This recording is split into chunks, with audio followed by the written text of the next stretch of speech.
Welcome to News Team 4's newscast. I'm Michael Moore. And it's your boy Max Man. And it's 2010. You know what that means? It's time for our 2000s decade in a recap. A 10-minute short clip will show you all the important events that took place over the 2000 decade. Thanks for the intro, guys. Now to the first year in our decade report. The 2000 election was one of the tightest elections in U.S. history. The candidates were Republican George W. Bush and Democrat Al Gore. After the first night of voting, Bush had 246 votes and Gore had 255. Over to my partner Rob, who will now give us the skinny. Florida was worth 25 electoral votes and was still undecided. It was noticed whoever won Florida would win the presidency, since it would give them the required 270 electoral votes. In the end, many recounts were demanded by hand and machine, and Florida was handed to Bush. This call is still controversial to this day. Now whoa, guys, we're rolling. Oh, my bad. What's next on our list, Max? It looks like it's the 2000 World Series. Who's that? Oh, the Subway Series between the New York Mets and New York Yankees. It was the 96th edition of the MLB's World Series. It was the first Subway Series in the postseason since 1956. The Yankees ended up winning it in 5 games. They won the first game in extra innings. It went to the 12th inning before. Almost 5 hours long. Yeah, before they got a walk-off in the bottom of the 12th, and then they ended up winning 4 games to win the series over the Mets. And in fact, we have a special in-studio presentation to reenact the walk-off that occurred in the first game in the bottom of the 12th. Jose Vizcaino steps up to the plate in Game 1 here of the World Series between the New York Yankees and the New York Mets. It's the bottom of the 12th. Bases are loaded with Tino Martinez on third. He's the winning run. The pitcher for the Mets, Wendell, is coming up, and here is Jose Vizcaino stepping up to the plate now. Wendell to the pitch. In his windup.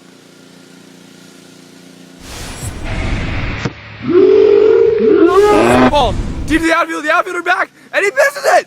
The run is coming home! And the winning run can just walk on in home plate, and he's safe, and the Yankees win Game 1 of the World Series. And on a serious note, in 2001, a series of 4 coordinated terrorist attacks launched by the group Al-Qaeda in New York City occurred on Tuesday, September 11, 2001. It's today known in the world as the September 11 attacks, and it killed almost 3,000 people and caused at least $10 billion in property and damage. To David Longard with some more background information on the 9/11 attacks. 9/11 was a coordinated terrorist attack by the group Al-Qaeda in which 4 hijacked planes where the hijackees used box cutters. 2 planes hit the World Trade Center and they collapsed within minutes, leaving many people dead. What most people don't know is that one plane crashed and hit the Pentagon and the other plane crash landed in Pennsylvania. The effects of these terrible attacks was that airport security was greatly strengthened. Also, it proved that we could come together as a nation and rebuild. Yes, Rob, you're right. As a tribute to 9/11, we built the Freedom Tower in New York City. It stands 1,776 feet tall as a tribute to the day our nation was founded. Now there's a throwback report to us 10 years ago, Thing. witnessing the 9/11 attacks and covering it as a civic minister. Oh, no, okay. Explosions, multiple explosions, ladies and gentlemen. We just saw another explosion. Obviously, We're just watching it again. It's the first time. This is the other tower, ladies and gentlemen. Another explosion at tower number 2 of the World Trade Center just happened live on our air. Second event in 2001, the war in Afghanistan. We engaged in this war because we were hoping to execute the leaders of Al-Qaeda and the entire group. We gave the Taliban, the leaders of Afghanistan, 30 days and they refused, so we had to invade. Over to Michael. This war started in December of 2001 when the United Nations Security Council established the International Security Assistance Force, or ISAF, to oversee the military operations and train Afghan national security forces to help the American troops take down Al-Qaeda. Here.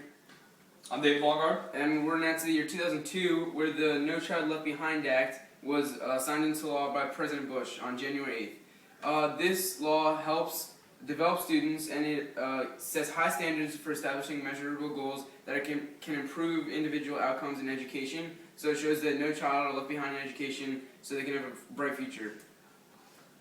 This also shows how America began prioritizing education This will help the advancement of the country as a whole. 2002 was the NCAA basketball final. The Maryland Terrapins versus the Indiana Hoosiers. Tell us a little about it, Max. Well, the Maryland Terps ended up winning that game 64-52, and their combined points were 116 points, which is the lowest in the shot clock era, their combined points. Juan Dixon was named the most outstanding player, scoring 18 points in that championship. And the shifting moments were when Maryland went on a 22-8 run over the final 10 minutes to beat out the Indiana Hoosiers. Ball out. The ball from Maryland here in the second half championship. Oh, It goes through his legs! Hornsby is just bebaffled. Juan Dixon is bringing up the ball here from Maryland. He's calling ISO, and he's putting them moves on Michael Hornsby, and he makes a layup. Wow. The ball for Indiana, and Juan Dixon playing defense. No foul called. He rejects him. He's going to the court. This could be for a huge lead, and he makes a layup. Ole! Ole! Wow. That wonderful reenactment. It was excellent. 2002 men's college world. Yes. Alright, so now we're to 2003, and the topic we're doing Is the Space Shuttle Columbia disaster. It happened in February 1st, 2003, when Columbia disintegrated over Texas and Louisiana. As it re-entered the Earth's atmosphere, it killed all 7 members. Now what happened was there was a piece of foam insulation which broke off from the space shuttle's external tank, and it struck the left wing. So when the shuttle re-entered the atmosphere of Earth, the damage allowed hot atmospheric gases to penetrate and destroy the internal wing structure, which causes spacecraft to become unstable and slowly break apart. It was important because it caused several technical and organizational changes to be made to spaceships. 2003. Time of technology. Cell phones. Cameras. Wow. Blended together. The invention of 2003 bred a new way to communicate. Also, a way to discreetly almost spy on people. In one store, when camera phones were just invented in Italy, police nabbed 2 robbers at the shop after a shop owner snapped their pictures and emailed them to the authorities. So it started a new way of crime fighting. With an estimated 80 million camera phones sold this year, 6 million in the US alone, these hot new gadgets are here to stay. In today's age, these gadgets have led to the creation of the selfie. Let me take a selfie. 2004! 2004 Facebook, February 4th. Yeah. It was launched by Mark Zuckerberg and his college roommates at Harvard University. Facebook is a social online networking service, and it instantly made Mark Zuckerberg a millionaire, and it gradually added support to students at various other universities and later to high school students. Facebook has affected the social life of kids and teens. So the effects of Facebook, much time is spent on the computers, and there's also some lawsuits Completely involved. changes the It just changes dynamic the world of of social 2004. media, and this leads to People are connecting. new places, new social networking sites. It's a great time. 2004, part 2. So we're back in 2004, and during this time, we go back to the space to see the Mars Exploration Rover B, also named Opportunity, land on Mars. It was a robotic rover active on the planet Mars since 2004, launched on July 7, 2003. It landed with its twin, Spirit, but Spirit did not last long because it ceased communications in 2010. Meanwhile, Opportunity remains active as of 2014. It's continued to move, gather scientific observations, and report back to Earth for over 40 times its design lifespan. The scientific objectives of the Mars Exploration Rover missions was to search for and characterize a variety of rocks and soils that hold clues to past water activity. Also, it was used to determine the composition of minerals, rocks, and soils surrounding the landing sites. Lastly, it was used to determine what geological processes have shaped the local terrain and influenced the chemistry. Water was found by this rover, or at least a place where water used to be, so NASA will continue to conduct missions to see whether life processes could be handled on Mars. We're out. 2005. And it looks like things are taking a turn for the worst. With Hurricane Katrina, the deadliest and most destructive Atlantic tropical cyclone of 2005. On August 23rd, in 2005, it crossed Central Florida as a modern Category 1 hurricane. but it would not stay so innocent. This hurricane was terrible because at least 1,833 people died in the hurricane and in subsequent floods, making it the deadliest U.S. hurricane since the 1928 Okeechobee hurricane. Total property damage was estimated at $108 billion. Holy moly. Roughly 4 times the damage brought by Hurricane Andrew in 1992. Now over to a special broadcast by Max Mann. Of a flashback to Hurricane Katrina. Max Mann, who's in the heart of the storm in Katrina. We're here live in Louisiana, New Orleans, Louisiana. Hurricane Katrina. As you can see, it's windy everywhere. Debris flying everywhere. We're in Hurricane. Oh my God! Hurricane Katrina. It's everywhere. It's raining out here. It is raining. Oh my God! It is hailing out here. Oh God! It's wow. Trying to get their loved ones. Sir, what are you doing out here? I have some dry rope. I am safe. Everyone is trying to get their loved ones inside. This man, you should get inside right now. These safety procedures are not good here in Louisiana. I know there's gonna be a huge amount of casualties. Oh my God, there's a car! Back to you, News Team 4. It's 2005, middle of the decade. It's time to tell you what's hot And what's not? in fashion. Okay, now let's look at what's hot. Tweed jackets are very in right now. They're the must-have item of the season. Cuff jeans also, with skinny jeans and chunky cuffs. Wellington boots are bright and colorful now, so you don't have to wait for a rainy day. Pencil skirts are also in for girls. They're now fitted and ultra girly. Now, on to what's not. Dirty denim, it's official. The gruggy look is out. Following hot on the heels of the urban pep trend are clean-cut denims, which are totally cool for school. Tracksuits are totally not hot anymore at all. Ugg boots are cool, especially when they're paired with jeans or a mini, but these boots are seeing their last days. Also, frilly minis, just like Uggs, is another sweet style that's been exhausted. Lastly, trucker hats. To all the girls who are still sporting trucker hats, they went out of style months ago. It is 2006 now, and we're on to some famous people of the decade. Eldrick Taunt Woods, better known as Tiger Woods, was born on December 30th, 1975, and is an American professional golfer. He is among the most successful golfers of all time. He turned professional in 1996, and 1 year later had already had his first major golf tournament win. The 1997 Masters is a record-breaking performance, winning the tournament by 12 strokes and pocketing $486,000.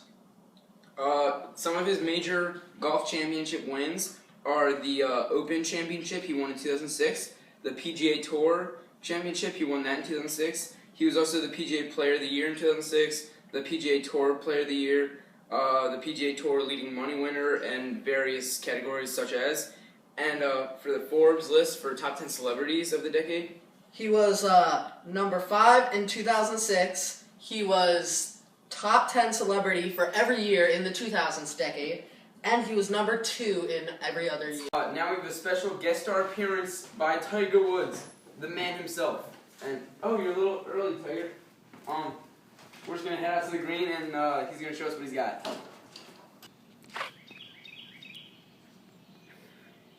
It's go time, baby.